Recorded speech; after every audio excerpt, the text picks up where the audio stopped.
Bueno, qué honor, qué privilegio poder abrir la palabra de Dios con esa libertad. La libertad que nos ha dado el Espíritu Santo para estudiar su palabra. Y qué honor y qué privilegio, de nuevo lo digo, por estos primeros 11 años de esta preciosa iglesia. ¿No lo cree? Vamos a darle un fuerte aplauso por la vida de nuestros pastores, Gustavo, Yoli Ríos. Hermosamente Dios los ha puesto en esta iglesia. Nos sentimos como Vida Nueva para el Mundo orgullosos por su testimonio, por su vida tan hermosa. Qué maravilloso, ¿no cree? Y bueno, pues también vamos a darle un aplauso a las redes sociales. Estamos transmitiendo desde Acapulco, Guerrero, en este 11º aniversario de Vida Nueva para el Mundo en Acapulco. Y bueno, si es tan amable y si es tan gentil, abra usted su Biblia en la carta a Santiago. Jacobo, el hermano de Jesucristo, el medio hermano de Jesucristo, es quien escribiera esta carta que se le conoce como Santiago. Se le conoce como Santiago porque la iglesia tradicional, la iglesia romana, le puso Santiago al traducirla al español, le pusieron Santiago, San Jacobo. Y entonces el nombre de esta carta en el original es Jacobo, el medio hermano de Jesús. Y él escribe esta carta en primera instancia a sus primeros lectores, a hermanos en la fe, principalmente a judíos convertidos al cristianismo, para confrontar su fe. Es por eso que usted en algún momento encontrará frases como donde les dice a los judíos cristianos: si tienes fe, muéstramela con obras.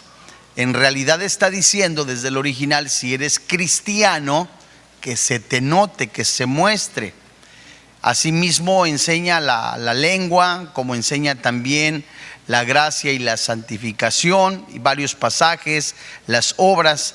Y acá en el versículo 13 del capítulo 4, en el primer servicio vimos un estudio titulado ¿Qué es la vida? En este estudio veremos qué sucede después de la muerte.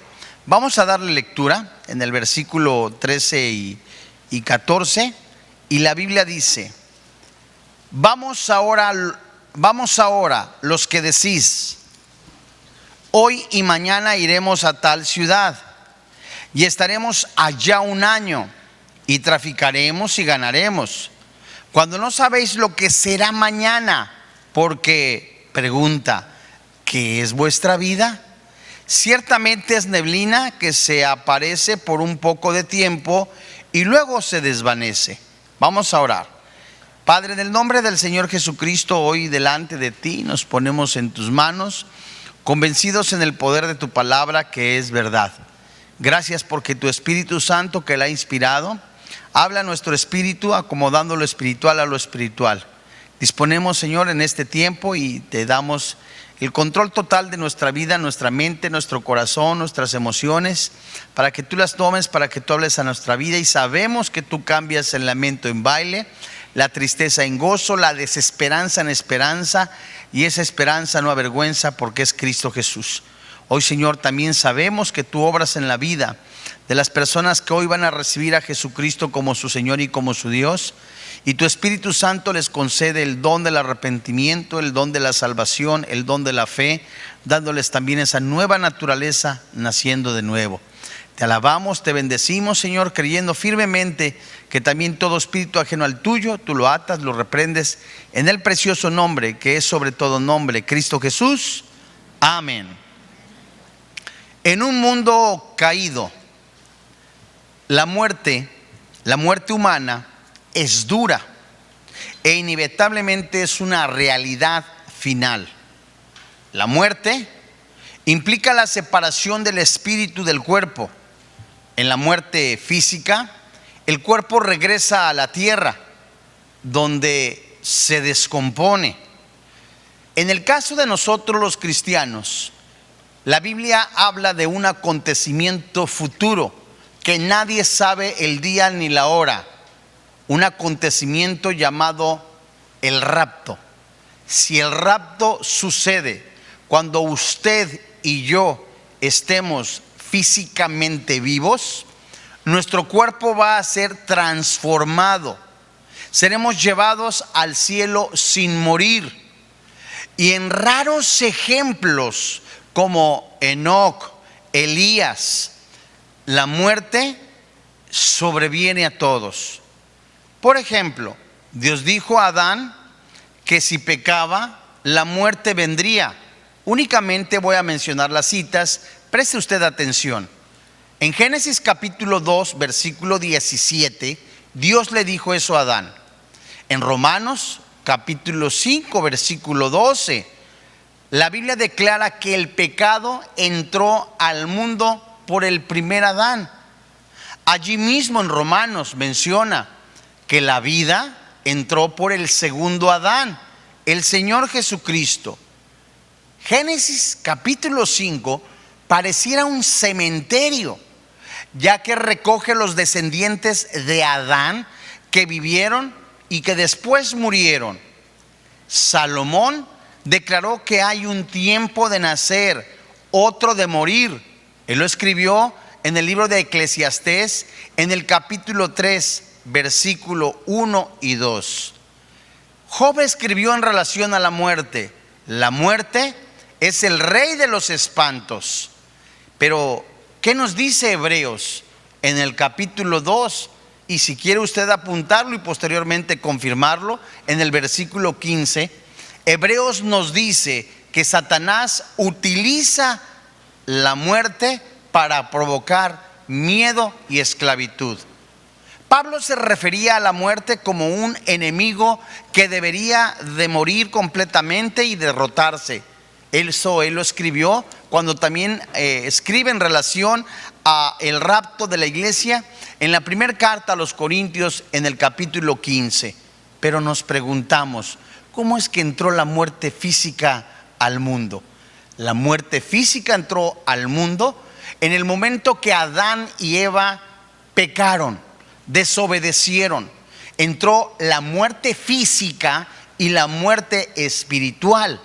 Lo confirmamos en Juan capítulo 11, cuando Jesucristo ve físicamente muerto a Lázaro. Jesús lloró. Ciertamente lloró por la incredulidad de los judíos, pero lloró por lo que el pecado le hace al hombre, la muerte. En esta ponencia nosotros veremos el punto de vista o la perspectiva personal de lo que dicen algunas pseudociencias, otras ciencias en relación a la muerte.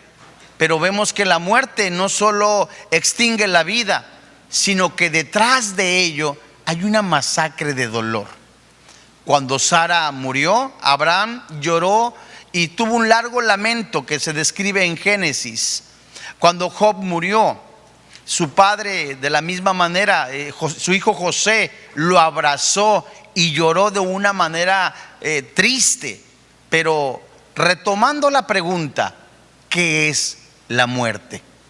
Aunque se considera frecuentemente como algo natural, eso desde el punto de vista humano no es natural, puesto que la muerte es una intrusión de la creación de Dios.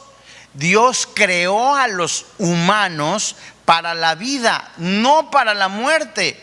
Les decía yo hace un momento que en el momento que Adán y Eva pecaron, se introdujo la muerte física y la muerte espiritual.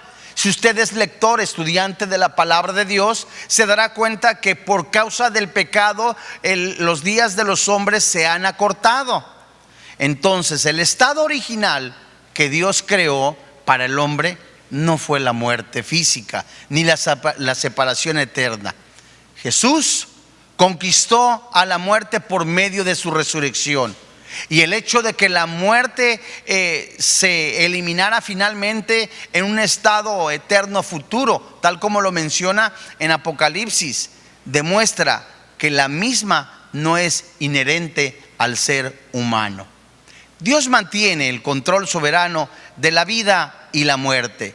Tan solo por citar en el primer libro a Samuel, en el capítulo 2, versículo 6, les suplico que únicamente me escuche, porque más adelante veremos citas bíblicas, todas ellas muy interesantes en relación a ello.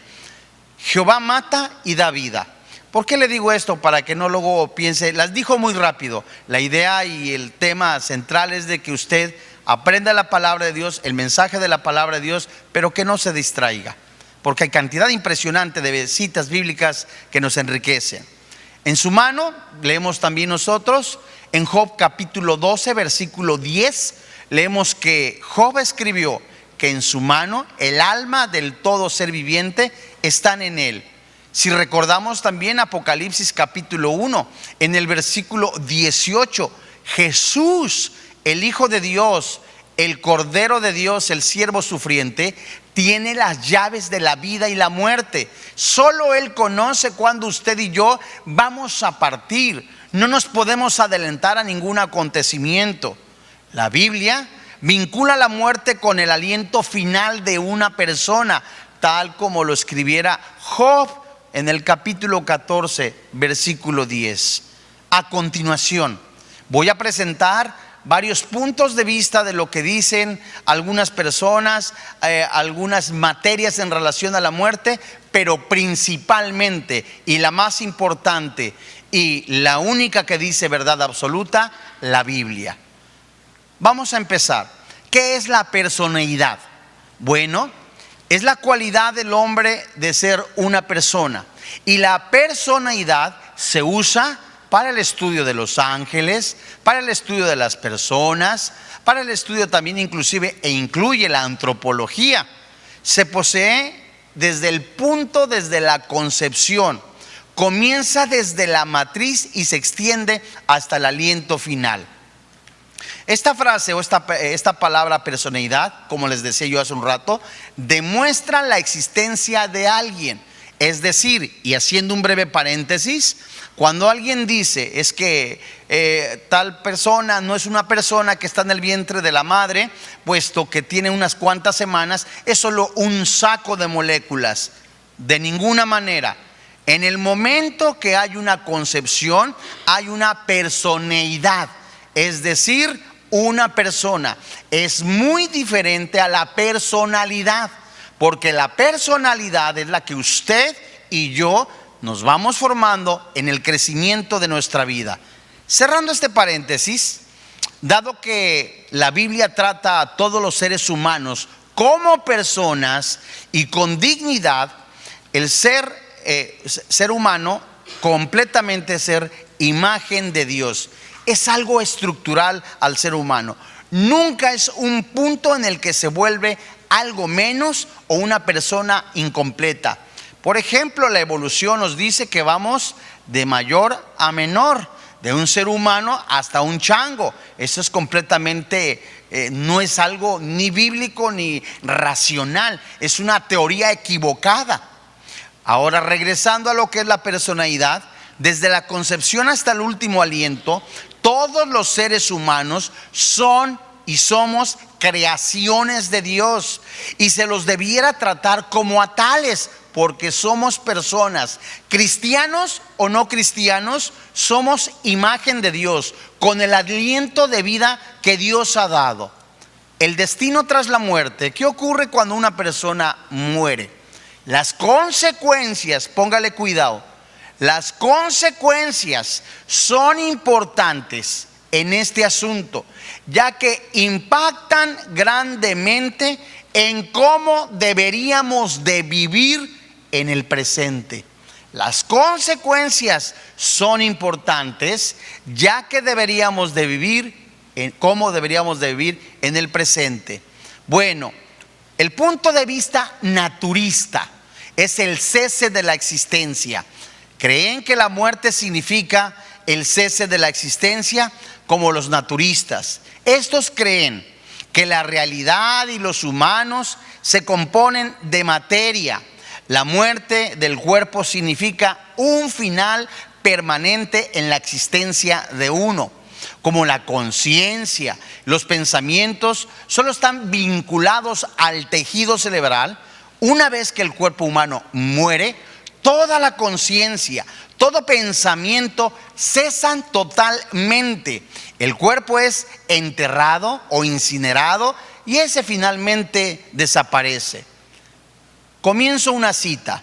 El antiguo filósofo Epicuro dijo: es uno de los que más negaba más allá. Para él, la vida no era más que nada, era un cese de la existencia, no se esperaba ningún juicio divino, y como la muerte es el final de la conciencia de uno mismo, no hay ningún problema. Fin de la cita. Otro ateo, Richard Dawkins, él dice: se afirma que es muy parecido, la muerte no existe. Argumento pues que todas las personas deberían de satisfacer su vida como quisieran. Somos afortunados porque nos ganamos la lotería al nacer y después no da razón de nada. Fin de la cita. Esto es algo muy interesante porque generalmente un ateo, siempre que niega la existencia de Dios, querrá vivir como él quiere sin darle cuenta a nadie, y generalmente los ateos son personas inmorales. ¿Qué enseña pues el aniquilacionismo? ¿Qué es eso? Enseña que solo algunas personas dejarán de existir, solo algunas. A diferencia del punto de vista cesacionista, los que son adecuados a este sentido, los aniquilacionistas, afirman que los creyentes vivirán eternamente. Estos van a experimentar la resurrección del cuerpo. Sin embargo, dicen ellos, los impíos dejarán de existir en algún momento. Los que abogan por esto sugieren que ocurrirá en la muerte física, en un juicio venidero o después de un periodo finito de castigo en el infierno. Los salvos recibirán inmortalidad, vida eterna, mientras los perdidos dejarán de existir. Supuestamente los pasajes que deberían de ser castigo, un castigo eterno o para siempre, para los perdidos no hacen referencia a un tormento interminable y consciente. Solo las consecuencias de extinguirse duran para siempre. Hay dos supuestas creencias teológicas que sostienen el punto de vista de la aniquilación. La primera es el carácter de Dios que no concuerda con el castigo consciente, un castigo consciente eterno. Supuestamente, dicen ellos, el amor de Dios no puede armonizarse con ese destino. En segundo lugar, es que la inmortalidad no es inherente a la existencia del hombre. La inmortalidad se concede a aquellos que confían a Dios, mientras que se les niega a los que están perdidos. Es una recompensa para aquellos que reciben la salvación, pero se retira de los que no lo creen. Ahora veamos los que dicen que cuando una persona muere, su cuerpo está dormido. Tal es mayormente la creencia de los testigos de Jehová. La noción del sueño del alma o esta creencia afirma que la muerte física pone un final temporal a la existencia consciente de la persona hasta el día posterior. ¿Cuándo? El de la resurrección. Así como se puede dormir un sueño tan profundo durante muchas horas sin recordar un periodo, en la conciencia entre la muerte y la resurrección se produce un vacío. Ese punto de vista niega un estado intermedio de la existencia consciente después de la muerte. Afirma que el alma de los creyentes duerme en vez de ir directamente al cielo. Los defensores del sueño incluyen a los testigos de Jehová, los adventistas del séptimo día y a los que se les menciona también cristadelfianos. Basta con señalar lo que dice la palabra de Dios en Hebreos capítulo 9 versículo 27. Está establecido que los hombres mueran una sola vez y después de esto el juicio. Aquellas personas que creen en la reencarnación, ¿qué es lo que creen ellos? La reencarnación o la transmigración del alma afirma que en el momento de la muerte física el alma y una persona mora en una entidad. como otro ser humano. ¿En dónde? En un animal o en una persona. Se relaciona con mayor frecuencia con la religión oriental del hinduismo. Y es la creencia de que todas las cosas vivientes experimentarán un ciclo de nacimientos, muertes y nuevos nacimientos hasta que consiguen una unión impersonal con la realidad más elevada. Se dice pues que Buda tuvo millones y millones de reencarnaciones para llegar a una deidad. Y es lo que se enseña. En el hinduismo, esta realidad más elevada es el Brahman. Con posterioridad, el ciclo de la reencarnación acaba. Como la unión con lo divino es muy difícil, la mayoría experimenta la reencarnación miles y miles de veces más. ¿Qué es la ley del karma que ellos creen? Bueno, ellos dicen que la ley del karma gobierna. Supuestamente es el proceso de la reencarnación. El karma funciona como una ley de causa y efecto que determina la existencia de lo uno en la siguiente vida. Si se actúa de forma adecuada, la deuda kármica se puede saldar. Y si se puede alcanzar una forma más elevada de existencia. Sin embargo, comportarse de la forma inapropiada incrementa la deuda kármica y rebaja la existencia propia en la vida siguiente, llegando a ser incluso una criatura inferior, como por ejemplo reencarnar en una mosca, en una cucaracha o en un gusano. Y millones de hindús, budistas y juanistas creen en la reencarnación. El cada vez mayor pluralismo religioso ha traído la reencarnación a las sociedades occidentales. Encontramos formas de reencarnación en el neopaganismo, la brujería, el ocultismo y las filosofías de la nueva era. Esto hasta aquí lo que dicen las más comunes.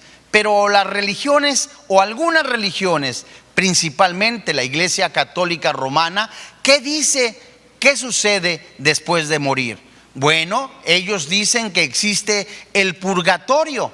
¿Qué es el purgatorio? Donde se purgan las almas. De ahí esta palabra. Y existe una creencia muy popular entre quienes profesan en la Iglesia Católica Romana que se define esta palabra como purgatorio. Es entonces en donde el lector da esta definición de purgatorio. Se sostiene que el purgatorio es un lugar o una condición temporal de castigo para quienes, habiendo muerto, estando en pecado venial o no han satisfecho la justicia de Dios por sus pecados mortales ya perdonados, deben de ser, como ellos dicen, deben de ser purgados, deben de ser perdonados. Y completamente la Biblia dice otra cosa.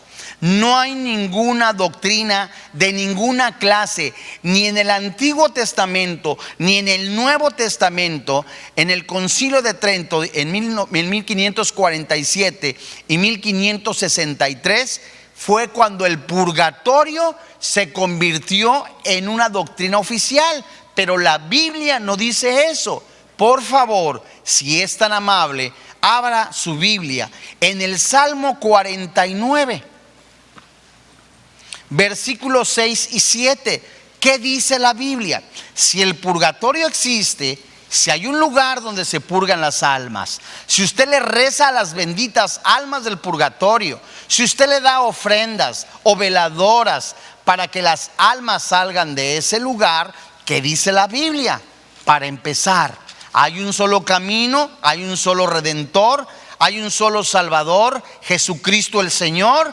No hay ningún otro nombre en el que podamos ser salvos más que Jesucristo nuestro Señor. La única, escúcheme con atención, la única cita bíblica que se refiere que había almas en el centro de la tierra y que ya no están, es en Efesios capítulo 4, antes de leer este salmo, en donde el Señor Jesucristo descendió, ¿verdad? ¿Qué es eso? Dice la Biblia. ¿Qué es eso del que descendió? Que también ascendió. Habla del Señor Jesucristo, que dio dones a los hombres, que bajó al centro de la tierra y se llevó, ¿qué? Las almas, ¿verdad?, de las personas salvas del Antiguo Testamento, y predicó a los espíritus encarcelados, llámense ángeles caídos. No les predicó el evangelio para arrepentimiento, les predicó la victoria. Es la única cita que nos habla que Jesús baja, se lleva como un trofeo después de predicar el triunfo y se los presenta al Padre Celestial.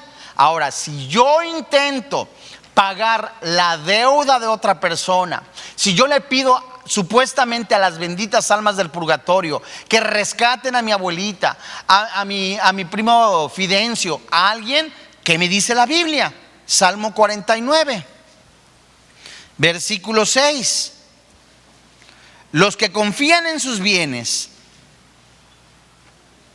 y de la muchedumbre de sus riquezas se jactan.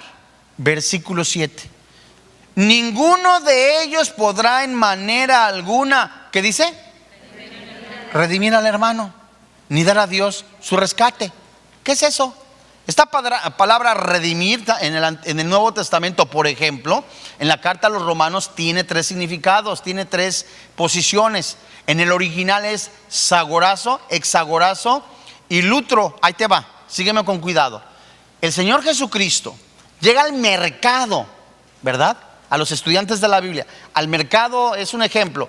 Pablo pone el ejemplo de un comprador de esclavos, y Jesucristo, al pagar nuestra deuda en la cruz con su sangre, es como un comprador que llega al mercado, paga el precio por el esclavo. Ahí se utiliza el griego sagorazo, y al momento de sacar al esclavo, exagorazo, lo saca.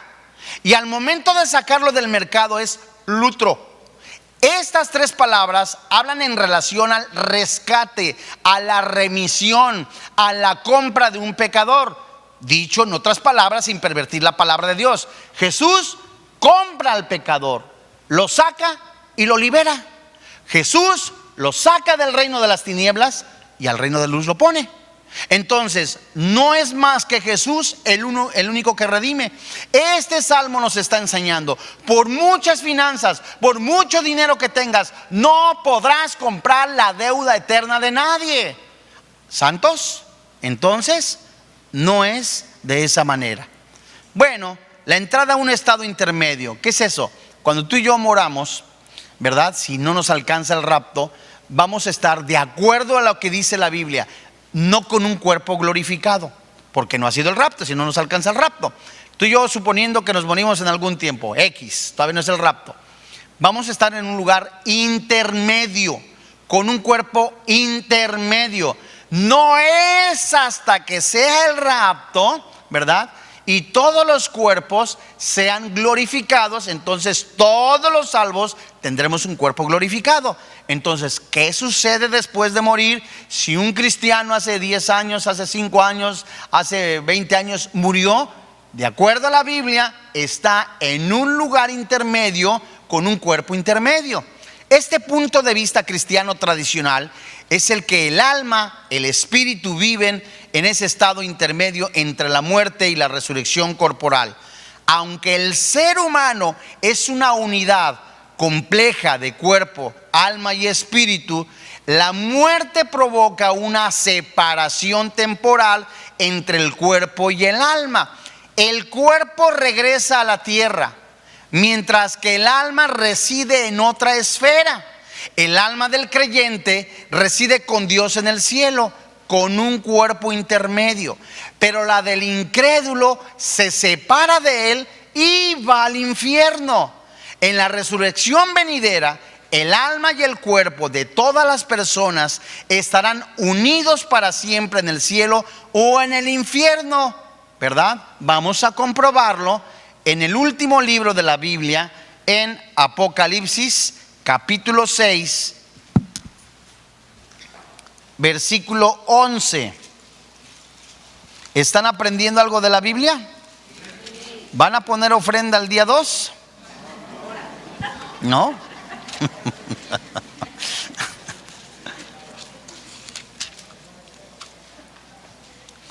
Bueno, ahorita vamos con eso de lo de las ofrendas. Apocalipsis capítulo 6, versículo 11. La Biblia dice, ahí está el cuerpo intermedio.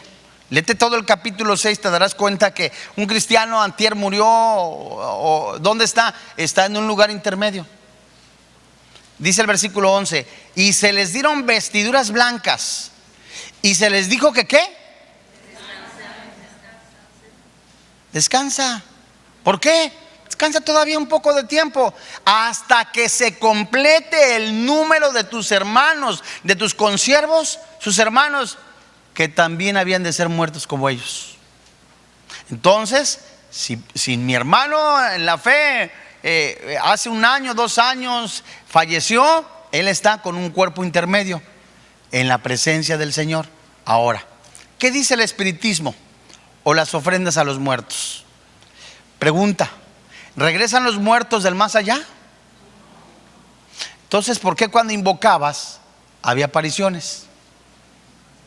Son demonios, demonios, no demonios, no demonios, demonios. Los muertos no regresan. Fíjate, la cultura de nuestros ancestros, hablo de los mexicas, dicen que hay un lugar y donde está la señora y el señor de mi clan, el lugar de los muertos. Es una historia que nos enseñaron en la primaria, ¿verdad? Y que había un perrito que se llevaba por el lago de los muertos y lo presentaba con el señor y la señora de la muerte. Por eso encuentran tumbas los antropólogos en donde el cadáver tiene ollas o cazuelas, vasos, alimentos, porque eso era para el viaje. Entonces ellos cruzaban ayudados con un animalito, un perro, que espantaba a los malos espíritus. Bueno, volvemos a leer la Biblia, ¿qué es lo que dice? En Hebreos 9:27. Y de manera que está establecido que los hombres que mueran una sola vez, y después de esto el juicio. Pregunta de los 64,000, porque se acercan varios días. ¿Qué sucede después de la muerte? De acuerdo a lo que hemos estudiado, la Biblia nos dice, ve por favor a la primer carta a los Corintios, capítulo 10, versículo 20 al 22.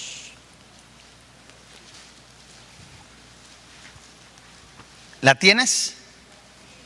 Primer carta a los Corintios, capítulo 10, verso 20 al 22. Mira, hay gente honesta, sincera, que pone su ofrenda, pone la foto del abuelito, de la abuelita, del bisabuelito, y luego le ponen veladoras, y es que hasta le hacen caminos. Me acuerdo que hace unos 15 años, cuando vivíamos en Metepec, nos trasladábamos a la iglesia de Cuernavaca, y durante algún tiempo, algunos años íbamos a predicar cada 8 días, y pasábamos por los pueblos, y le hacían caminos de flores, impresionantes, para las ofrendas, y que bajaban los espíritus. Bueno, ¿a quién se les hace de acuerdo a lo que dice la Biblia esta ofrenda? Dice el versículo 20, Pablo está diciendo, dado y guiado por el Espíritu Santo: antes digo que a lo que los gentiles sacrifican, ¿a quiénes? A los demonios sacrifican, y no a Dios. Y no quiero que vosotros hagáis partícipes con los demonios. No podéis beber la copa del Señor y la copa de los demonios. No podéis participar de la mesa del Señor y de la mesa de los demonios. ¿O provocaremos a celos al Señor? ¿Somos más fuertes que Él? Entonces, si tú en algún momento pregunta, por ahí hay un estudio que yo hice, una investigación en relación al pan de muerto. El trasfondo es muy terrible. ¿Alguien sabe por ahí más o menos de dónde salió el pan de muerto? Más o menos. ¿Cómo que de dónde? ¿De la panadería? No. No, el pan de muerto, ahí les va. Cuando llegan los españoles, veían que los antepasados abrían a las mujeres, a las doncellas, las abrían y sacaban el corazón. ¿Por qué crees que el calendario azteca tiene la lengua de fuera? Porque se les ofrecía la sangre. Entonces sacaban el corazón, lo ofrecían y se lo comían. Para quitarles eso, el corazón lo llenaban de amaranto, lo bañaban de amaranto y se lo comían. Los españoles, para quitarles esa costumbre, sacaron el pan de muerto. Ahora, ¿es pecado comer pan de muerto? No, yo me lo como con un chocolate, mano. No es pecado, no es pecado. Habrá hermanos que dicen, yo no me lo como. Romanos capítulo 14 y 15. Cada uno coma, esté convencido y que todo sea para la gloria de Dios. Yo no lo voy a juzgar, tampoco que me juzgue. Pero ¿sabes qué? O sea, yo estoy convencido. Si está en la ofrenda, amado hermano en la fe, no te lo comas. Ni el mole, ni las enchiladas, ni el tequila. ¿Qué sacrificio? Ni el tequila, nada de eso, nada. Si está en la ofrenda, nada. Pero si yo voy al súper, a la tienda, al mercado y veo ahí a ver, también hay mandarinas.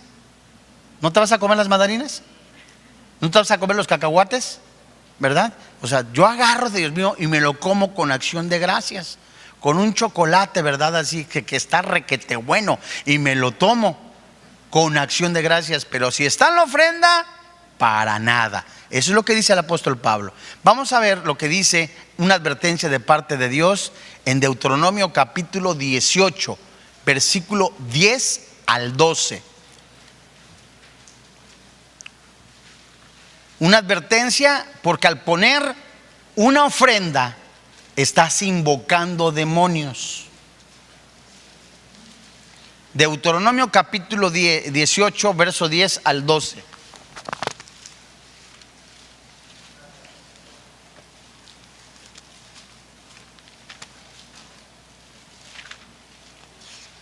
¿La tienes?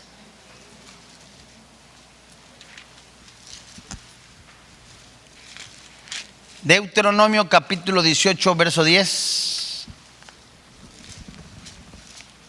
hasta el 12. Dice la Biblia: no se ha hallado en ti quien haga pasar a su hijo o a su hija por el fuego, ni quien practique adivinación, ni agorero, ni sortílego, ni hechicero, ni encantador, ni adivino, ni mago, ni quien consulta a los muertos. Versículo 12. Porque es abominación para con Jehová cualquiera que hace estas cosas, y por estas abominaciones Jehová tu Dios echa estas naciones de delante de ti. Bueno, vamos a ver el significado de algunas palabras para que veas la relación que hay con la ofrenda de muertos, con la brujería, con la hechicería, con la adivinación, con el culto a la Santa Muerte, con la lectura de cartas. Todo eso es diabólico. Mira, si tú lees en el versículo 10 de Deuteronomio capítulo 18, la primera palabra que encontramos nosotros es la palabra adivino. Esta significa mago, encantador, y abarca toda la nigromancia, los auguros, las visiones. Es decir, el adivino es el cuate que te hace en los amarres, es el cuate que te adivina con las cartas, es el hombre que te está leyendo los caracoles, es el hombre que Satanás, el diablo, usa para engañarte. El agorero es un astrólogo y que predice la suerte.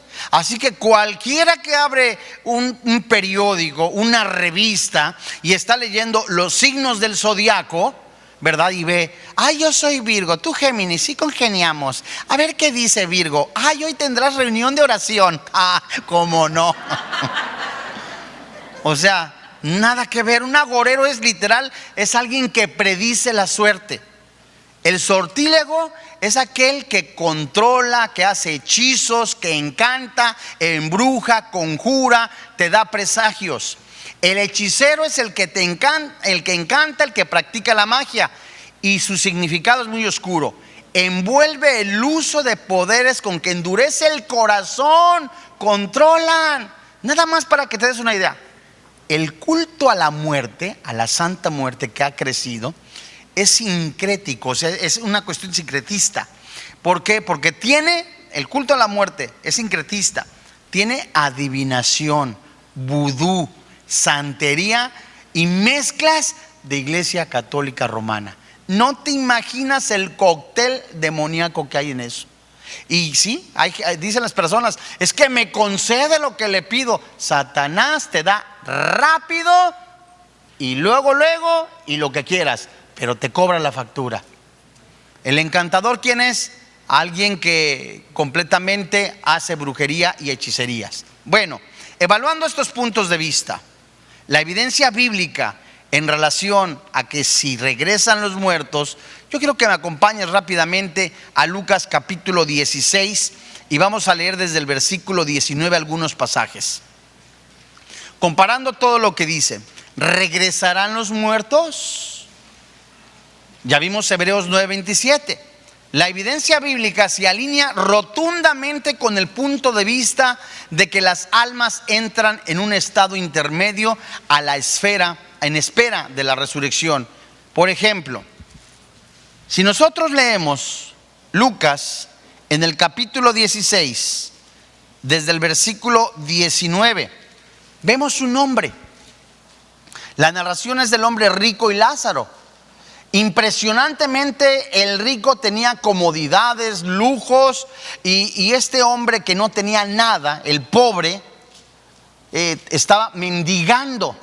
Llega la muerte de los dos, física. Y en el versículo 25, la narración es desde el 19 hasta el 31, pero vamos a leer desde el 25. Desde el 24, perdóname. ¿Tienes el 24? Entonces él, dando voces, dijo: Padre Abraham, ten misericordia de mí. Está hablando el rico. Envía a Lázaro para que moje la punta de su dedo en agua y refresque mi lengua, porque estoy atormentado en esta llama. Pero Abraham, el padre Abraham, le dijo: Hijo, acuérdate que recibiste tus bienes en tu vida, y Lázaro también males, pero ahora este es consolado aquí y tú atormentado. Verso 26.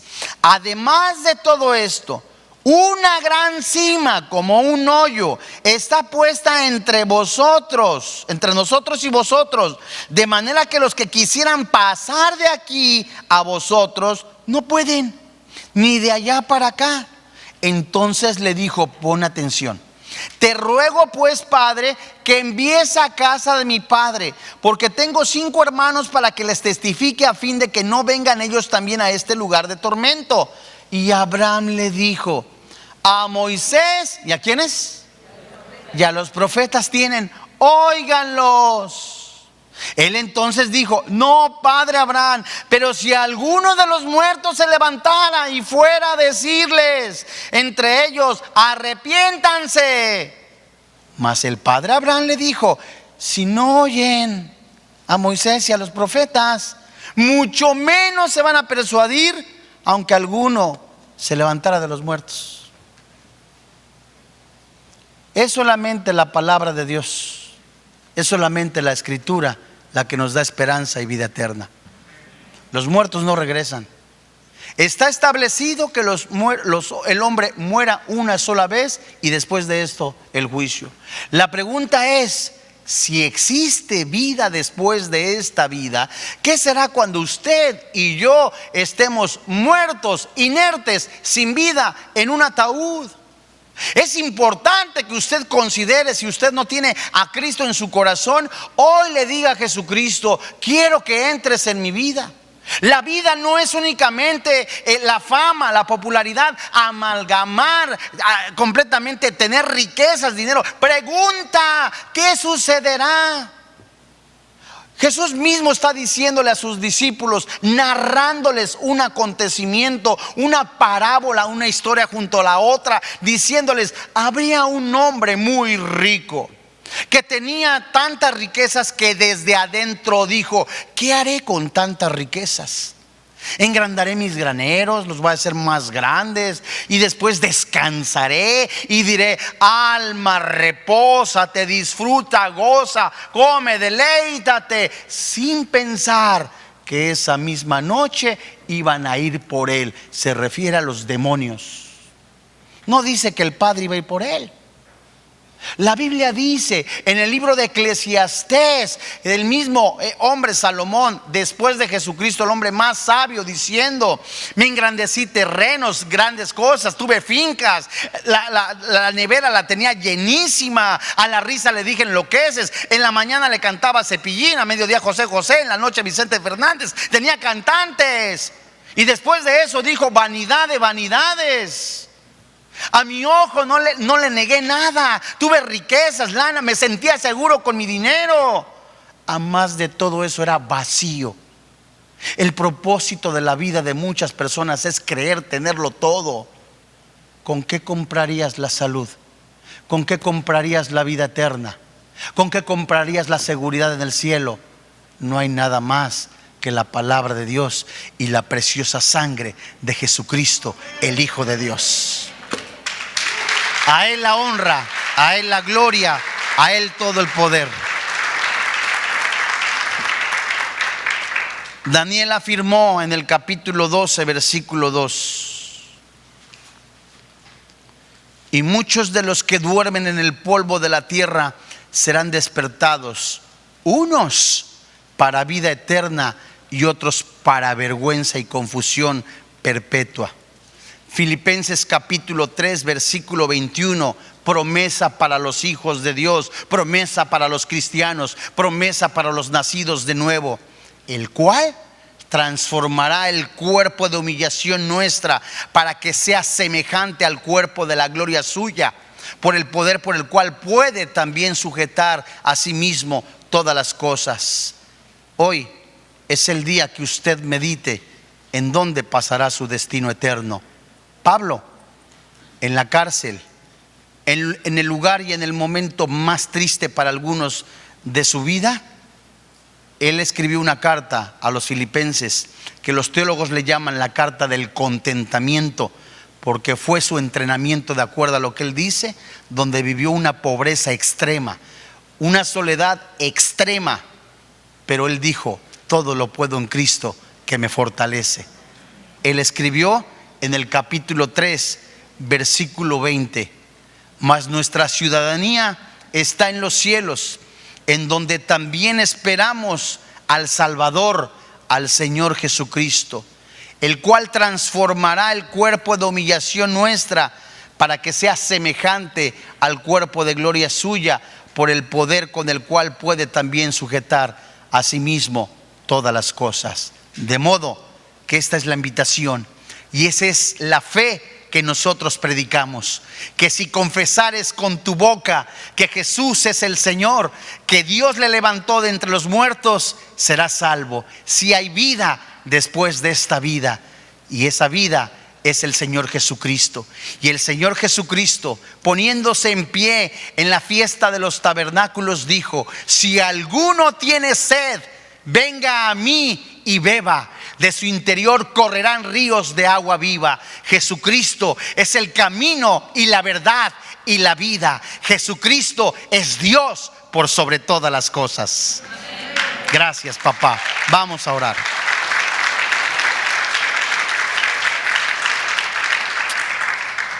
Padre, te damos gracias en esta tarde, te alabamos, te bendecimos. Hoy, papito lindo, en el nombre del Señor Jesucristo, te damos gracias por la ponencia de la palabra de Dios. Es tu Espíritu Santo que ha hablado a todos y a cada uno de nosotros a revisar nuestra vida. He aquí, yo vengo pronto, dice el Señor, y mi galardón conmigo, para recompensar a cada uno según sea su obra. Yo soy el alfa y la omega, el principio y el fin, el primero y el último. Dichosos, bienaventurados los que lavan sus ropas, para tener derecho al árbol de la vida y para entrar por las puertas en la ciudad. Mas los perros estarán fuera, los hechiceros, los fornicarios, los homicidas, los idólatras y todo aquel que ama y hace mentira. Yo, Jesús, He enviado mi ángel para daros testimonio de estas cosas en las iglesias.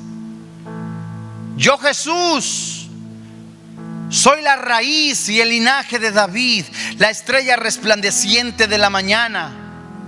Y el Espíritu y la esposa dicen: ven. Y el que oye diga: ven.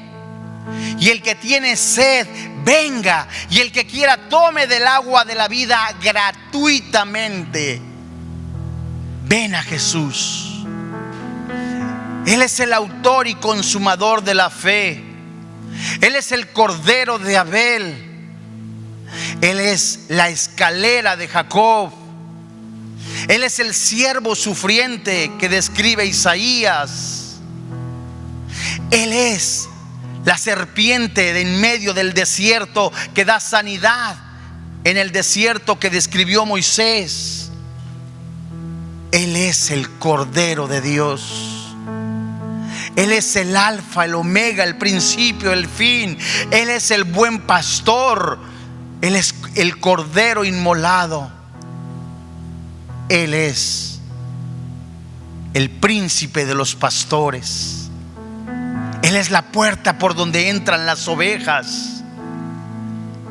Él es el uno en tres. Él es el todopoderoso. Él es el Mesías prometido. Él es el mediador.